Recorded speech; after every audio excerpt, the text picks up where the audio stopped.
معكم ملكة. جيت اليوم نعاود لكم حكايتي وما جرى فيها. وحكايتي البنات بدات ملي كانت عندي 18 عام. من تما وانا كنعاني، ولكن الحمد لله في الاخر وقع ما لم يكن في الحسبان. قصة عبرة لاي ام كتسمعني او لاي بنت في السن ديال المراهقة. اسمعوا مزيان حيت هادشي غادي ينفعكم بزاف في حياتكم. انا من بعد ما تزاديت عند الام ديالي والاب ديالي، ماشي بزاف من موراها مات الاب ديالي، وجلسنا انا وامي عند جداتي بحكم ان امي ما عندهاش والديها متوفين وما عندهاش الامكانيات زعما الماديه باش تقدر تعيشني. داكشي علاش سكنات مع جداتي اللي كانت قاصحه بزاف في التعامل ديالها وما كتعاملش معاها مزيان، وخصنا ضروري نشقاو ونخملو ونفيقو مع الصبوحي باش نقدروا ناكلو داك الطريف ديال الخبز، وما كناكلوهش مرتاحين، كناكلوه ديما بالمعاني والصداع والغوات. المهم الام ديالي كبراتني حتى قالت صافي وصلتني لبر الامان. منين ولات عندي 17 عام قررت ديك الساعات باش نتزوج. تعرفت على واحد السيد اللي حتى هو كان مزوج وما عندوش الوليدات، حيت هو كان عنده مشكل، والمراه كانت جلست معه واحد المده صافي قالت له انا بغيت وليداتي، وطلقوا هو وياها وطاح في امي ديك الساعات وبقى كياكل ليها في دماغها وقال لها نتزوجوا. صافي امي طاحت عمية فيه وما فكرتش فيا انا وشنو زعما ممكن يوقع ليا من بعد. ما همها حتى شي حاجه من غير انها تمشي تشوف حياتها. جات لعندي انا وجداتي واقترحت علينا زعما ديك الفكره ديال الزواج، وباغا تعيش حياتها، باغا تشوف حتى هي زعما داكشي اللي بغات. جداتي خصمت عليها، قالت لها واش حتى شرفتي عاد بان لك الزواج وبغيتي تمشي تزوجي وتولي وحده اخرى وتولي صغيره؟ قلت لها بلاصه ما تفكري في بنتك. زعما جداتي كتقول ديك الهضره بحال هي كتحماق عليا، هي كانت كتعطيني غير السم. المهم بقات عليها جداتي بالهضره والمعيور، قالت لها وهاد البنت هادي شكون اللي غادي يشدها وشكون اللي غيقوم بها؟ قالت لها امي بنت والدك هاديك دبر راسك معاها، انا ما عندي فلوس باش نصرف عليها. المهم واللي عليا درتو، وصلتها ل 18 عام ولات مسؤوله على راسها. من بعد ما بقى عندي ما ندير لها، بقيت انا فوسط منهم بحال شي كره كيلعبوا بيا بجوجات بهم كيف ما بغاو. وداكشي اللي كان الام ديالي صافي قررات وبغات تعيش حياتها ومشات تزوجات بداك السيد. دارت معاه غير العقد، ما كاين لا خطوبه لا حفله لا حتى شي حاجه. مشات معاه هكا كرخصت راسها لواحد الدرجه اللي ما يمكنش تصوروها. صبرت انا وخرجتني قاصحه وبكيت عليها في الاول، قلت لها ما تخلينيش وما تمشيش، انا راه ما نقدرش نعيش مع جداتي، انت عارفه شحال صعيبه وماشي شي وحده اللي غتحن فيا من موراك، كنتي انتي وكانت كتعامل معايا خايب عساك منين تمشي انتيا. هي قالت لي غير صبري ان شاء الله الوقت والزمن غادي يقصحوك مزيان وغتعرفي زعما كيفاش تعيشي حياتك. صافي مشات هي عاشت مع داك الراجل، وداك الراجل كان عنده باه، كان عايش معاه باه في الدار غير بجوج بيهم. صافي من بعد ما طلقوا هو والمراه مشات سمحات فيهم وبقاو غير بجوج. المهم مشات سكنات معاهم وكانت كتعامل معاهم زعما مزيان، كانوا كيشكروها بزاف، ما كتخلي ما دير ليهم لا ليه هو ولا لشيخها، كانت بحال زعما عايشه بالاكسجين ديالهم هما. المهم كتموت وتسطى عليهم. شيخها كتعامل معاه بحال ما عرفت شكون هو، غير باش راجلها يرضي عليها ويتعامل معاها مزيان. صافي انا بقيت مع جداتي وداكشي اللي كنت خايفه منه هو اللي وقع. ولات كتعامل معايا خايب، كتفيقني مع النبوري، كتقول لي نوضي تسيقي الحاجه الا كنت مسيقه وكتشقشق كتقول لي عاوديها. وبالنسبه لقرايتي البنات انا قريت غير حد الاعداديه وصافي خرجوني، ما خلاونيش نقرا. وجداتي هي اللي كانت قالت لامي صافي تجلس. والحاله الماديه ديال جداتي البنات كانت لاباس عليها. المهم هي كانت عندها بناتها، وحيت هي كان عندها غير باب بوحدو هو اللي زعما ذكر، هو اللي راجل، وجوج بنات وحدين اخرين، وداك البنات كانوا مزوجين برجال لاباس عليهم، كانوا كيصرفوا على جداتي مزيان، كيصيفطوا لها مصروف زعما مخير.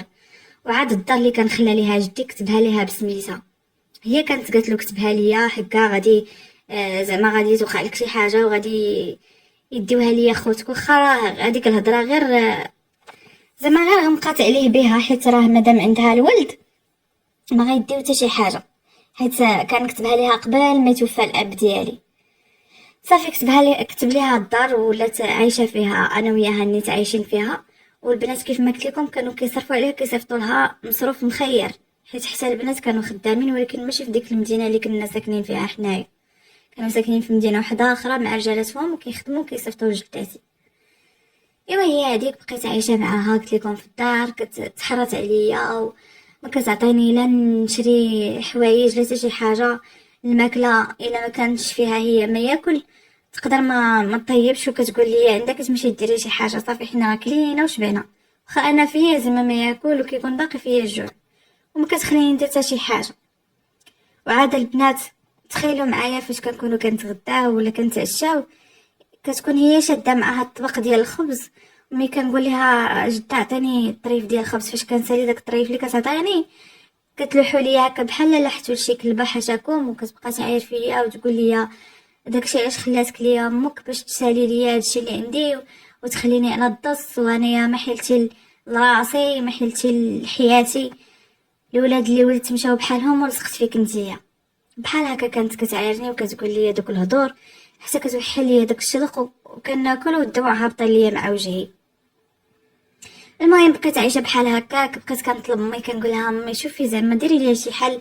واخا هكاك البنات فاش كانت جده كتهضر على امي بشي هضره ماشي هي هذيك، كنقول لها لا ما تهضريش عليها بحال هكاك، هي راه ما دارت والو، مشات تزوجات عادي ماشي مشكل، بغات تعيش حياتها. واخا كانت هذيك الهضره كنخرجها بحال كنخرج الماس مع حلقي، كتقطعني هذيك الهضره، ولكن ما عندي ما ندير، كتبقى الام ديالي. صافي قلت لكم بقيت عايشه بحال هكا. كنت كنطلب امي كنقول لها شوفي كي ديري، وكتقول لي انا بنتي دابا يلاه حاصله مع راسي مع الراجل، راكي عارفه كيف ما كان الحال كيبقى براني عليك، راه ما غاديش يبغيك تسكني معاه. وكنعاود نصبر وكنجلس. جداتي من بعد داكشي واحد النهار قالت لي اجا مليكه، قالت لي سيري عند الجاره الفلانيه، سيري عندها راه غتعطيك شي حاجه جيبيها ليا. مشيت عندها، انا قلت زعما ما عرفتش شنو هاد الصخره اللي غتعطيني. مشيت عندها وقالت لي راه جداتك كانت طلباتني شحال هادي نعطيها شي تقديه وشي صخره ونسيت. قلت لي غير قولي لها تسمح ليا. قلت لها شنو تقديه؟ قالت لي كانت طلباتني مسكينه وقالت لي راه ما بقى ليكم شي، وقالت لي جمعي لي شي تقديه عافا بنيتي. انا تصدمت، قلت ويلي جده كتسعى. بقيت غير مشوكيه، زعما ما قدرتش نبين للجاره شي حاجه. صافي ما لقيت ما نقول لها، شديت داكشي اللي عطاتني وزدت مع الطريق. وقبل ما نمشي قالت لي كان مشات ليا واحد 50 درهم في الديه، وقالت لي هاكا بنيتي عافاك الله يعطيك الرضا، عطيها لها وقولي لها باش تعاوني. انا صافي عرفتو بحال ضربتوني بشي جوج سقلات. بقيت غير غدا وكنخمم. مشيت عند جداتي قلت لها ويلي يا جده كتساعي. قلت لها علاش هيك العماماتي ما مخليينك مخصوصه من حتى شي حاجه. قالت لي علاش اللي عاشركم نتوما يبقى له شي حاجه بحال هكا. قالت لي زيدر ماشي شغلك، حياتي هذيك وانا عارفه اش كندير فيها. صافي تعصبت عيطت لامي قلت لها هاكين وهاكين. قالت لي شوفي بنيتي غير صبري وراه ما غتعاودش، راه يقدر تكون ديك الجاره قالت لها شي حاجه وداكشي علاش قالت لها بحال هكاك. جلست كنشوف زعما شنو غيوقع من هنا لقدام. عاوتاني من بعد غير شي يومين و 3 ايام وليت صفتني عاوتاني عند واحد المراه، بغات صفتني انا ما بغيتش هذيك نمشي لها. قالت لي سيري عند المراه الفلانيه راه تعطيك شي حاجه. قلت لها جده، قلت لها انا راه ما كنرضاش وما باغا نمشي عند حتى شي وحده، لا بغيتي تمشي انت عند شي وحده تعطيك شي حاجه سيري عندها نتيا، انا خليني بعيده على هاد الصدوق. ايوا بقات عليا بالمعيور والغوات. نط هكاك بداك البكا، عيطت على امي قلت لها امي راه انا الا ما جيتش عندك ولا الا ما لقيتيش ليا الحل راه غندير شي حاجه في راسي، ولا والله حسن نهرب ونبات ما نصبح. صافي فاش سمعت امي ديك الهضره كان شيخها حداها في ديك الوقيته فاش كنت كنهضر معاها انا. بقات كتبكي امي، قالت لك ويلي على بنتي غدير شي فضيحه في راسها وانا بنتي وانا بنتي. وسمعها شيخها كتقول ديك الهضره قال لها ياك لاباس. قالت لي بنتي هاكين وهاكين ودابا كتحلف حتى دير شي حاجه في راسها الا ما لقيتش ليها الحل. قال لها جيبيها لهنا، جيبيها تعيش معانا. قالت له لا راه ما غيبغيش زعما الراجل وغادي يتخاصم معايا وغيقول لي واش ما قديتيني نتيا نزيد بنتك عاوتاني. قال ليها والو، غير جيبيها غير جيبيها، انا نهضر مع الراجل. ايوا صافي نيت هضر مع ولدو، قال له فلان، قال له راه مراتك راه عندها البنت ومسكينه كتخاف عليها وراه خايفه دير شي مصيبه في راسها، ودابا راه ما عندنا حتى شي حل اخر من غير انها تجي تعيش معانا. ما عارضش حتى راجلها، قال ليه مرحبا بها بنتها هذيك، وراه الكبده صعيبه ماشي مشكل تجي. هي هذيك قالوا لي هزي حوايجك واجي. جداتي ما بغاتش، قالت لها لا بنت ولدي وما عندكش الحق تديها. وانا اختاريت امي حيت صافي ما رضيتش انني نبقى نسعى لجداتي، وعاد الماكله اللي قلت لكم كتوكلها ليا بالسيف، وبحال كتمن عليا بها، بحال خدامه مع شي وحده وكناكل عندها. صافي مشيت عند امي، قلت الله وعسى يتهلا فيا ويعيشوني مزيان ويحسبوني نيت بحال بنتهم. ايوا هزيت حوايجي ومشيت لعندهم. من النهار اللي حطيت تما رجليا وشيخ امي كيشوف فيا بشي طريقه اللي شغنقول لكم، ديك الطريقه ماشي ديال راجل مع بنته ولا حفيدته، هو راه كان في العمر ديال جدي. بقيت عايشه معاهم، وكان ديما كيهضر معايا بشي هضره ماشي هي هذه. كنت كنقول له عمي، كيقول لي لا ما تعيطيش ليا عمي، قولي لي غير فلان، عيطي ليا غير بسميتي. انا فاش قال لي ديك الهضره بديت كنحس بشي حاجه ما هياش، بديت كنعطيه شويه الثقه وكنبعد عليه. وهو لا، نهار ما طال هو حاضي ليا رجلي وحاضيني، ما كيحيدش عينو عليا. وعاد فاش ما كيشوف امي وراجلها فاش كتكون هكا امي غادا تتغدى ولا شي حاجه، كيبقى كيدور في جنابي كيجلس حدايا، كيبقى يقول لي شي هضور ماشي هما هادوك، كيبين على انه النيه ديالو ماشي صافيه. انا المهم كنت كنتفاداه وما كنبغيش نبين حدا امي شي حاجه، حيت كنت خايفه نرجع لعند جداتي. صافي بقينا بحال هكاك، ما بينت لمي حتى شي حاجه، وهو كان قدامه كيحماق عليا وكيتسطع عليا زعما وكيقول لي غير بنتي. كيتعامل معايا بحال شي راجل مع بنته نيت. اجي كولي، هزي هادي بنتي، ديري هادي، عندك البرد، عندك هادي، عندك هادي. المهم هكا كيهضر معايا قدام امي وراجلها. بقينا بحال هكاك غير شي مده صغيره، والراجل ماما كان جاتو شي خدمه فشي مدينه واحده اخرى، وكان ضروري خاصو يديبلاصا ليها. وماشي زعما يديبلاصا ليها غير شي سيمانه ويرجع، كانت مده، كانوا شهوره. قال الام ديالي والو غتمشي معايا، وتا هي قالت له راه ما نقدرش نعيش بلا بيك، وراه ضروري خصني نكون معاك فين ما كنتي، نكون انا. الا ما كناش مع بعضياتنا بجوج راه ما غاديش نرتاح. كانت كدير شي حوايج ديال المراهقين، بحال يلاه اول مره غتزوج، وهي راه كانت تبارك الله كبيره في العمر، راه كانت في الربعينات ديك الساعه، ماشي شي وحده صغيره. صافي قال ليها داكشي نيت اللي كاين، غتمشي معايا. قالت له ايوا والبنت شنو غنديروا فيها؟ قال لها انا كنظن ما عندك مناش تخافي، كتبان ليا هي وبا زعما مزيانين، وراه كيعاملها مزيان، كيعاملها بحال بنته. وتا هي قالت ليه داكشي اللي بان ليا، وراه ارتحيت من جهه باك وما كرهتش زعما يرد ليها البال. قال لها واني تحسى هي غترد له البال، غتبقى تعطيه الدواء ديالو في الوقت، وغتهلا فيه، دير له ما ياكل، تصبر له حويجاتو على ما نرجعو. جات عندي الام ديالي، قالت لي يا فلانه بغيت نهضر معاك. قالت لي هاكين وهاكين، انا قررت نمشي مع راجلي للبلاصه فين غيخدم فيها، وانتي جلسي تهلاي في عمك وعطيه الماكله وصبني ليه، خملي ليه الدار، وهانتوما جالسين حتى نرجعوا ان شاء الله. انا ما بغيتش، قلت لها والو، رجلي برجليك، انا ما نجلسش هنا بوحدي. صافي وضغطات عليا، قالت لي غتجلسي. قلت لي انا ما عندي فين نديك، حنا غنمشيو لتما، ما غاديش نتعطلوا وزيدنا راه غنكريو غير بيت. ايوا صافي فاش قالت لي بحال هكاك قلت غنجلس، وإلا بانت لي القضيه ماشي هي هذيك نشوف شي حل لراسي. هما مشاو، ما تسوقاتش ليا امي زعما تقول ديك السيده غنخليها مع راجل ما عرفاش النيه ديالو كيفاش دايره، واش غيتعامل معها مزيان، واش غيحترمها، واش لا. شافت غير راسها وزادت مع الطريق مع راجلها. جلست انا مع داك الراجل الشايب اللي ما كيحشمش على عراضو، وكنقول له هنا انا الله وعليه هو وامثاله كاع. كل من كيطمع في شي بنيه صغيره وكيبغي يتكرفس عليها الله ياخذ فيه الحق. جا عندي وقال لي اسمعي، قال لي انا كتعجبيني وباغيك وخاصك ديري معايا شي حل. قلت له هنا الشيطان، راه انت راجل كبير وقدك قد جدي، ماشي تبا حشومه كاع تقول لي هاد الهضره.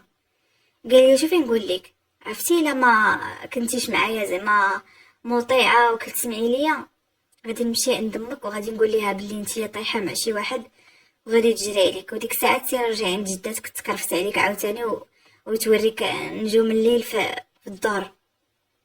قلت لي صافي انايا تخربقت فاش قال لي بحال ديك الهضره، وقال لي والله حسن نديرها ونفوتها ليه، وانا كان الدم ديال سناني نرجع لعند جداتي، وكنت عارفه بلي امي اين فوا غتسمع عليا بحال ديك الهضره راه غتسبق عليا شي خا وغتنساني انا. المهم بعد محاولات منه قدر انه يوصل ليا، تكرفس عليا وبقى مده وهو هكاك معايا في ديك الحاله، زعما فاش كانت الام ديالي ما كايناش.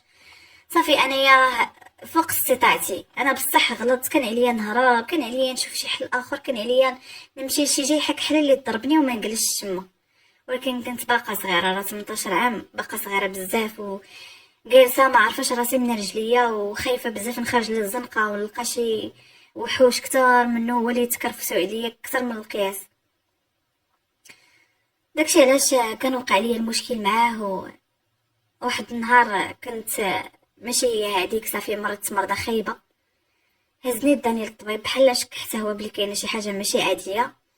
فاش دار ليا كونسلطاسيون لقاني بلي حامله، تخلع بزاف وعرف راسو انه دار مصيبه كبيره، وباش يغطي عليها مشى جا لي على الوراق، قديت الحاله المدنيه ديالي، قديت لاكارت ناسيونال ديالي، ودرنا العقد في واحد المده اللي هي صغيره بزاف، تقريبا في شهر قديت فيها لاكارت ودرت العقد ديال الزواج. ايوا صافي تزوج بيا باش زعما يغطي على ديك الاغتصاب وعلى داك التحرش وعلى بزاف ديال الحوايج. انا ما كان قدامي حتى شي حل من غير انني نوافق، بالخصوص انني ملي سمعت راسي حامله صافي كنقول الفضيحه وامي غتقتلني وما عمرها غتسيق بلي هو اللي كان كيتكرفس عليا تحت التهديد. وافقت، تزوجنا انا وياه. وواحد النهار مور ما تزوجنا بشي شهر يمكن هكاك وشي حاجه، جات جارت جداتي كتقلب عليا ولقاتني وهضرات معايا، قالت لي ملكه بغيت نهضر معاك، قالت لي راه جداتك غتحمق وغتسطى وراه بغات تشوفك، راها مريضه بزاف و الله يسمح لي على هاد الهضره، راه ما بقى ليها والو وتودع من هاد الدنيا حيت راه تزاد عليها الحال بزاف. مشيت معاها عند جداتي، قلت ما نعرف نموت الحياه هادي، نشوفها شنو بغات من عندي ونيت نلومها على داكشي اللي كان دارت معايا وهي في داك الفراش وهي في ديك الحاله. فاش مشيت شدات لي يدي، بقات كتبكي وقالت لي يا بنتي انايا هاد اللحظه كنت كنتمناها وكنت كنقول يا ربي ما نموتش وانتي غضبانه عليا، وما لقيتش شي حد من غير الجاره هي اللي صيفط لعندك. قلت لها دابا شنو نطلب مني، شنو كاين، شنو بغيتيني؟ قلت لها ياك كنتي عارفه راسك شنو دوزتي عليا، اش بغيتيني يا جداتي دابا؟ قلت لها انا بغيتك تسمحي ليا وما بغيت منك حتى حاجه اخرى من غير انك تقولي لي الله يسامح لك دنيا واخره. قلت لها الله يسامح عليك دنيا واخره، قلت لها حيت انا كيف ما كان الحال كنبقى غير بنادم من لحم ودم، وربي اللي كبير وعالي غفور رحيم عزتك انا. المهم مسكينه عجبها الحال بزاف حيت سمحت ليها. قالت لي يا بنيتي انا نطلب منك واحد الطليبه وما ترديهاش في وجهي. قلت لها الا قدرت عليها مرحبا على راسي وعينيا. قالت لي تديني نقادو الوراق. قلت لها اش من وراق؟ قالت لي انا بغيت نكتب لك الدار بيع وشرا. قلت لها اين دار؟ قالت لي الدار اللي ساكنه فيها. قلت لها ولكن الدار جداتي راه ماشي ديالي بوحدي، راه كاين عماتي حتى هما عندهم حقهم هنايا. قالت لي انايا هاد الدار بغيت نكتبها لك، عماتك ما محتاجينش ليها، راه كلهم لاباس عليهم وعايشين في خيرهم. صافي فاش شفت راسي انني غادي نضيع من بعد ما يسمع كلشي داكشي اللي وقع ليا وتا واحد ما غيحن فيا، وافقت انني ناخذ ديك الدار. كتباتها ليا جداتي وماشي بزاف مور داكشي ماتت. بقات ديك الجاره على تواصل معايا، قالت لي علاش زعما امك مشات وخلاتك هنايا. عاودت ليها كاع الفيلم اللي كان وقع ليا، ومسكينه كانت كتجي مره كتطلع ليا. حتى واحد النهار وقع لي واحد النزيف خايب بزاف، ومن الحسن ديال الحظ ديالي كانت معايا ديك الجاره، هزاتني مسكينه وداتني للسبيطار ووقع ليا اجهاض. درت الكورتاج وكنت زعما في واحد الحاله اللي ربي اللي علم بها، على شويه غنموت فيها. عيطات على امي، قالت ليها اجي فلانه، قالت ليها انت راكي كتبرعي وعايشه حياتك وما سيقال الدنيا خبار، اجي تشوفي بنتك شنو واقع فيها. صافي امي بديك الصدمه جات كتجري، فاش عرفت شنو وقع دبزت مع شيخي ما خلاوش هي وياه. قلت لها انا الغلط راه ماشي ديالو بوحدو، الغلط الكبير والغلط الاول ديالك انتي بوحدك، وانتي اللي مسؤوله على داكشي كامل اللي داز عليا من الاول ديالي حتى لدابا. ما عجبهاش الحال، حيت قلت لها هكا، قالت لي انا ما درت لك حتى شي حاجه وما درت لا بيديا لا برجليا. قلت لها درتي ودرتي كتار وكتار. المهم الحمد لله تهنيت بعدا من داكشي اللي فكرتي، وما خصنيش نقول هكا حيت داكشي عطيه الله، ما خصنيش نقول عليها هاد الهضره. ولكن الله يسمح لي ما كنتش قاده ان حياتي تكون مربوطه بداك الشارف اللي كانت كلفت عليا. مشات امي تلقات من عندك الراجل حيت قال لها هكا بنتك خليتها مع با وامنتها عليه، وفي الاخر ضحكات عليه وبغات تورث. وشنو غنورث بعدا؟ يا ربي، عرفتوا شي وحدين كيهضروا على الورث وهما ما فراسنا لهم حتى شي حاجه، ما عندهم والو.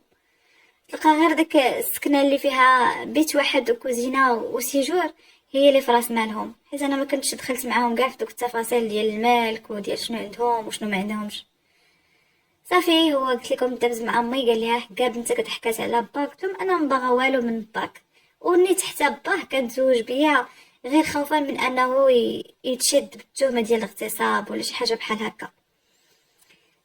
امي طلقات من عند داك الراجل، وتا انا طلقت راسي من داك الشارف الهارف، ومشيت سكنت في داري اللي كانت كتبتها ليا جداتي. امي ما كانت لقات فين تمشي، قلت لها اجي انا، واخا هكاك المسامح كريم وماشي انا اللي غنحاسبك على افعالك، الله بوحدو هو اللي كيحاسب. جات سكنت معايا البنات غير واحد العام تقريبا، وهي طايحه عاوتاني مع واحد الولد باقي صغير قد ولدها. وما فهمتش انا لحد الان هذاك الولد شنو بغا من عندها وشنو زعما بان ليه فمي باش يتزوج بها. ما عندها حتى شي حاجه، باين غادي يدوز بها واحد الوقت وغادي يلوحها للزنقه ياكلوها الدياب وياكلوها الكلاب. انا مبقيتش قاده نسمح ليها، حيت صافي سمحت فيا مرارا وتكرارا، واخا داكشي اللي وقع ليا كامل مازال كتفكر في الزواج، ومشات عاوتاني لي تاني مره سمحات فيا. خليتها على راحتها وقطعت معها الاتصال، مبقيتش كنهضر معاها. قلت لها عمي بحرك وانا ما مسؤولاش على شي حاجه الا وقعت لك من هنا لقدام. بقيت عايشه انا في ديك الدار، وكان الجاره مسكينه هي اللي كتهلا فيا وكتعطيني هكا شي مرات شي حاجه نتقدى بها، وكانت كتجيب ليا الحوايج ديال بناتها اللي كانوا كيصغروا عليهم. في الاخر فاش شفت راسها انه زعما داكشي ما دايمش ليا، تقدر توقع ليها هي شي حاجه وما كاينش اللي غادي يعطيني حتى كاس الماء، مشات كتقاتل ودبرات لي على واحد الخديمه عند واحد السيد في واحد المحل كبير بزاف. وداك المحل زعما راه الحمد لله فيه المدخول بزاف، كان كيخلصني واحد الخلصه اللي زوينه.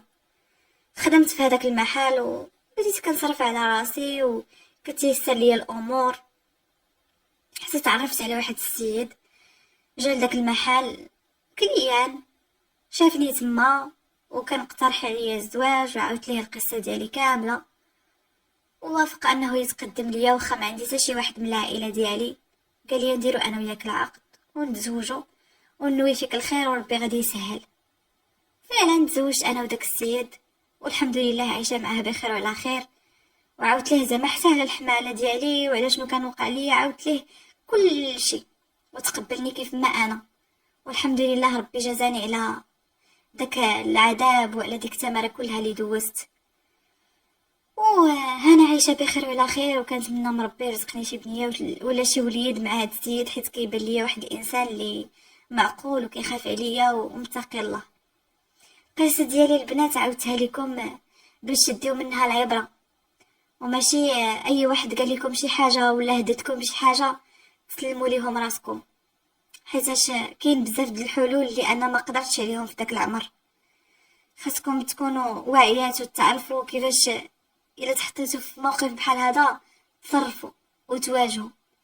وبغيت ننصح كاع الامهات باش عمرهم يسمحوا في كبتهم ويخليوهم عرضه للدياب ياكلوهم، حيت في الاخر ما كتلقاو غير وليداتكم كيف ما كان الحال، والتربيه ديالكم هي اللي كتشوفوها في الاعوام الجايه، واللي زرع شي حاجه كيحصدها.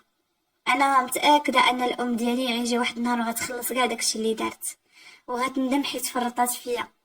حيت كون فرشات الورد اكيد غادي تلقى الورد. كانت هذه هي قصتي، وشكرا لكم بزاف على الاستماع، وكنتمنى انكم تكونوا خديتوا منها العبره وخديتوا منها ما ينفعكم.